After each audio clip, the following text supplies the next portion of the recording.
নমস্কার বন্ধুরা, আজকে আমি এসে উপস্থিত হয়েছি কুচবিহার তথা উত্তরবঙ্গের প্রাচীনতম একটি বেকারি প্রতিষ্ঠান ভারত বেকারির সামনে। এটি কুচবিহার শহরের 13 নম্বর ওয়ার্ডে অবস্থিত। আমি আজকে চলে এসেছি 13 নম্বর ওয়ার্ডে অবস্থিত ভারত বেকারির সামনে। আমি আপনাদেরকে দেখাবো কি করে বেকারিতে রুটি তৈরি হয়, বিস্কুট তৈরি হয়। চলুন দেখে আসি। আমরা প্রবেশ করছি ভারত বেকারিতে। চলুন বন্ধুরা, আমরা চলছি ভারত বেকারিতে ভিতরের দিকে। আমরা আপনাদের দেখাবো কি করে পাউরুটি, বিস্কুট এগুলো তৈরি হয়। দেখুন বন্ধুরা, কি কর্মযোগ্যতা এখানে চলছে। সারি সারি ময়দার বস্তা, সারি সারি সব এগুলো ডাইস রাখা আছে। আপনাদের সামনে আমি দেখাচ্ছি। এখানে সব কর্মচারীরা ব্যস্ত, কাজে ব্যস্ত। দর্শক, মানে কেউ যে একটু কথা বলবে এইটা সময় নেই। দেখুন কি কর্মযজ্ঞ চলছে। এই যে এখানে সব রুটিগুলো বেলনি দিয়ে বেলা হচ্ছে। দেখুন এখানে অনেক কর্মযজ্ঞ চলছে চারিদিকে। কি করে এই প্রোডাক্টগুলো তৈরি হয়, কাকা একটু বলুন কি করে এটা তৈরি করেন।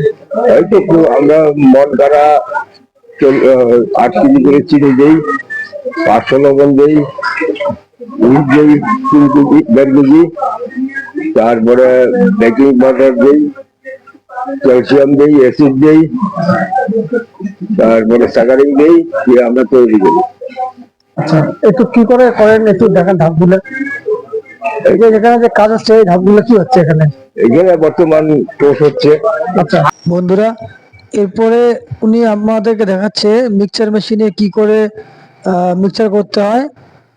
এই দেখুন মিক্সচার মেশিনটা চালিয়ে দিল এবং এখানে সব মিক্সচার হচ্ছে আর কি। কি করে মিক্সচার হচ্ছে সেটা আমাদেরকে উনি দেখাচ্ছে। এখান থেকে মিক্সচার হওয়ার পরে এবার এই সমস্ত মিক্সচার ময়দাগুলো, ওর সঙ্গে যে সমস্ত আরো উপাদানগুলো আছে সেগুলো সমস্ত কিছু চলে যাবে এদিকে। এই দেখুন বন্ধুরা, এদিকে আসবে। হ্যাঁ, এখানে আসার পরে এবার দেখুন এখানে বিভিন্ন রকম ভাবে রুটির গুলিগুলো তৈরি হচ্ছে, বেলনি হচ্ছে, ঠিক আছে।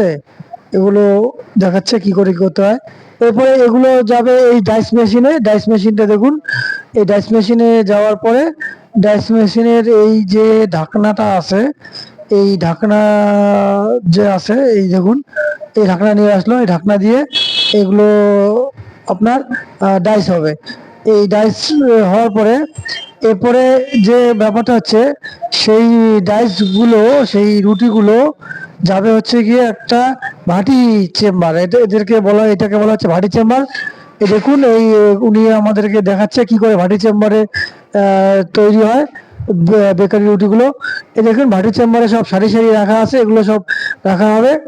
এখানে সব তৈরি হয়ে যায় ভাটি চেম্বারে। অটোমেটিক রুটিগুলো ফুলে একটা পূর্ণাঙ্গ রুটিতে পরিণত হবে, বা বিস্কুটগুলো পূর্ণাঙ্গ বিস্কুটে পরিণত হবে।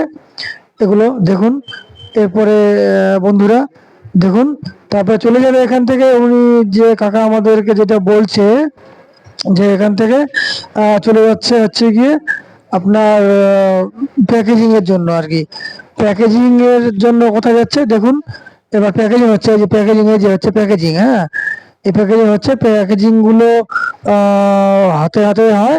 আবার আপনার অটোমেটিক মেশিনও আছে। আমাদেরকে অটোমেটিক মেশিন যে প্যাকেজিং হবে সেগুলো আমাদেরকে উনি দেখাবে। আপনারা দেখতে পারবেন কি করে ওই অটোমেটিক মেশিনে রুটিগুলো কাটা হয় এবং প্যাকেজিং করা হয়।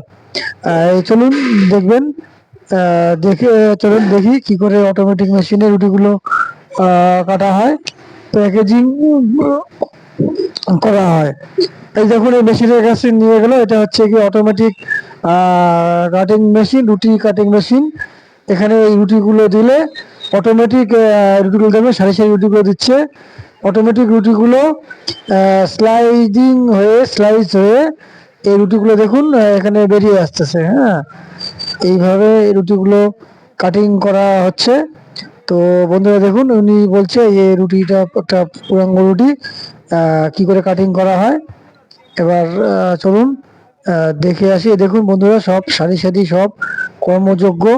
এখানে মানে কারো কথা বলার কোনো পর্যন্ত সময় নেই। ঠিক আছে, আমরা এখন পেয়েছি ভারত বেকারি কর্ণধার। আপনার নাম? অজয় সাহা। আচ্ছা, একটু বলেন ভারত বেকারি product বলতে পারেন? হ্যাঁ, আমাদের তো কারেন্ট প্রোডাকশন, একদম আজকে তাজা রুটি। যারা খাবে, দর্শকদের উদ্দেশ্যে বলছি আমি, যারা খাবে তারা তাজা পাবে একেবারে।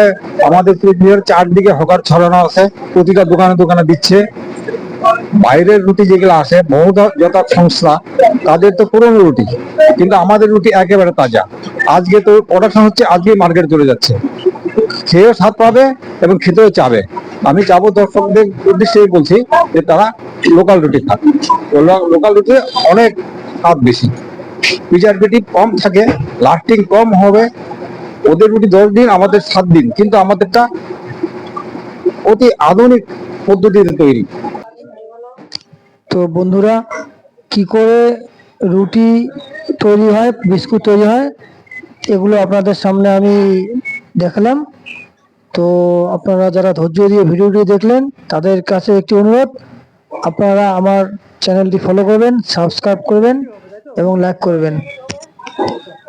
সবাইকে নমস্কার, ভালো থাকবেন, টাটা, বাই বাই।